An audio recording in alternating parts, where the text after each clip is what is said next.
A couple you don't know breaks up, and then the whole timeline starts turning into an investigation. Everybody zooming into captions like it's evidence. People replaying old clips like they're solving a case. And the comments start sounding like commands. Leave him. Expose her. We deserve the truth. Yo, before we start the video, I'd appreciate if you guys like, comment, and sub. Trying to go hard all 2026. All the socials too. There'll be a link will be in the description. And chill on the dirty room. I know my bed's not made. I gotta wash my clothes. Get off my dick. And what's crazy is people really believe they're being supportive, but most of the time it's not support. It's control with a nicer name. This is parasocial, not the I like their content version. The I feel like I'm a part of your life version. This isn't like I hate the fans or defending creators type of video. I'm just describing what I'm seeing. Because it's not one platform, it's not one couple, and it's not one community. It's a repeated pattern. The internet turning relationships into storylines and then reacting like their own ending. So I'm gonna break it down.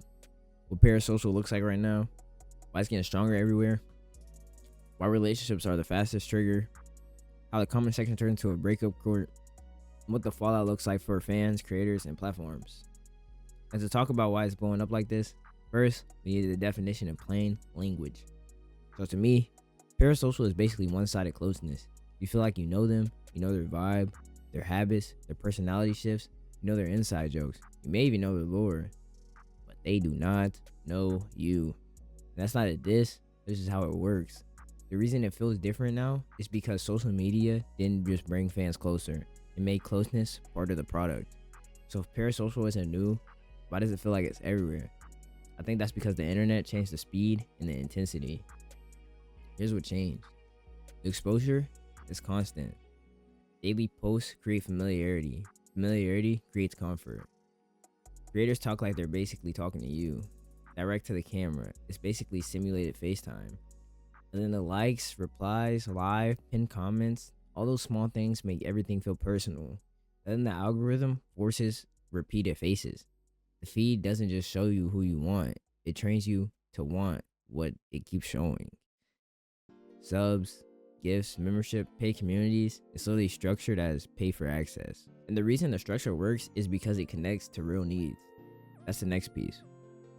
So why do people get attached? What it seems like to me is people are socially drained. Less community, more isolation, less hanging out. So they attach to what feels consistent. It's connection without a risk. Real relationships take vulnerability, and parasocial just feels safer, I guess. And then it gives belonging, that community of we. You maybe have a shared language or shared identity or maybe even inside jokes. You know what I mean? And then it may stabilize your mood. Some people watch creators like emotional routines. And again, I'm not calling people crazy. I'm just saying the system knows exactly what it's doing with these emotions. Now here's where it gets interesting. Attachment itself isn't always the problem. The problem is what happens when it shifts from admiration into entitlement. And relationships are where you see that shift the fastest. So that's just what I'm breaking down.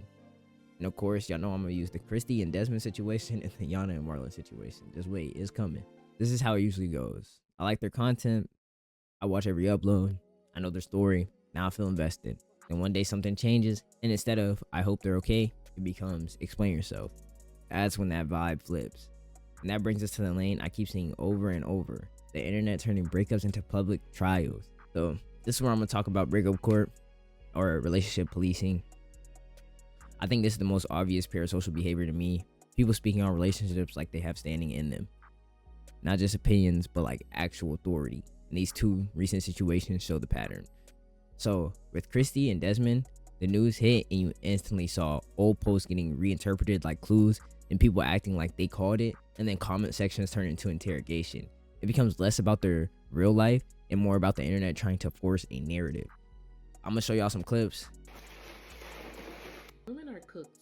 Yeah, I've been trying to look for a better word, but women are cooks.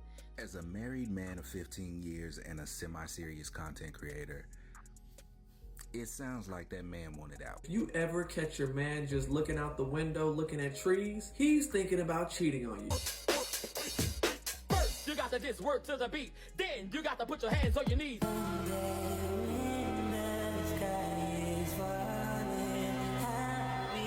And then here goes some screenshots.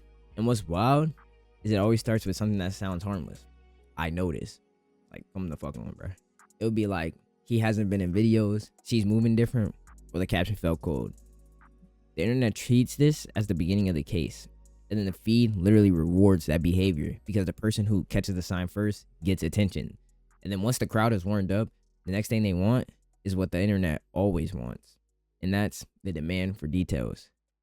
People don't just want to react, they want the full breakdown, timelines, reasons, proof, a villain, which is why you see a "we deserve to know" so much. And then that line tells you everything because it's basically saying we're involved. Quick VO, standalone. If you ever said we lost after a creator breakup, you're the problem. I'm gonna keep it a buck. And when the internet doesn't get the story it wants, it does what it always does.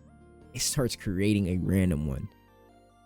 And then we got the Yonna and the Marlon, the timeline detectives. Come on. The Yonna and the Marlon situation is the purest form of the timeline detective culture.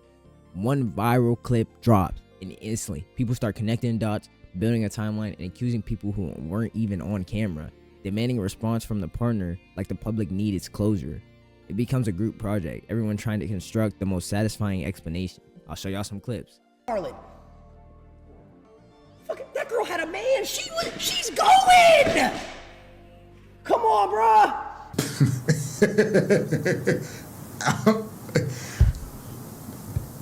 I'm kind of getting parasocial.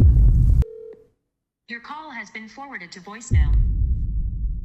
Then boom, here goes some screenshots. Like I said, one clip goes viral and the whole internet starts writing a relationship timeline like it's law. That's not insight, that's people trying to control strangers.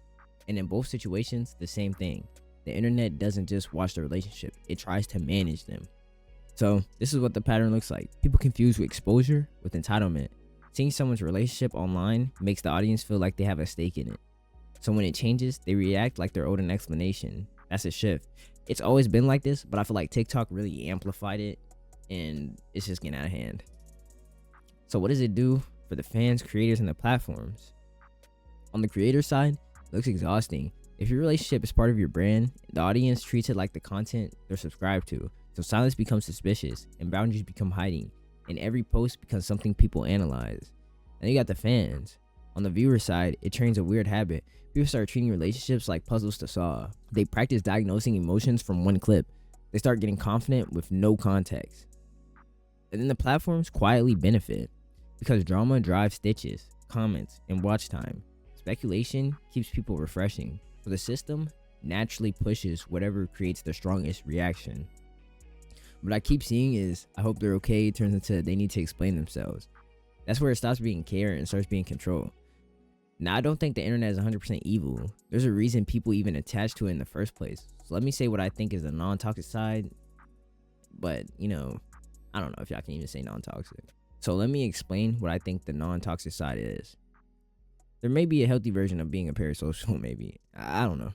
People get inspired. They can learn stuff. Feel a sense of community. Some creators genuinely help people through rough periods in their life. That part is real. The difference is healthy attachment doesn't demand access. It doesn't turn into prove it or explain yourself. It stays in the lane of appreciation. And when you put both sides next to each other, the healthy and the toxic versions, you start seeing how the internet keeps nudging people towards the intense version. So like I said, being a parasocial isn't new. What's new is the internet made it faster, louder, and way more profitable. And relationships are the clearest example because they trigger people's projections the hardest. They're the easiest to turn into storylines, and storylines make crowds feel involved. That's why a couple you don't know breaks up and your entire feed turns into detectives, jurors, and editors. And I'm seeing this week after week after week, and creators after creators after creators. There's really nothing we can do about it. So I think it's just a new lane of people that exists on the internet, and it's just gonna keep growing. Especially as the younger generation comes up. But yeah. Hope you guys enjoyed that video. My name is Bino.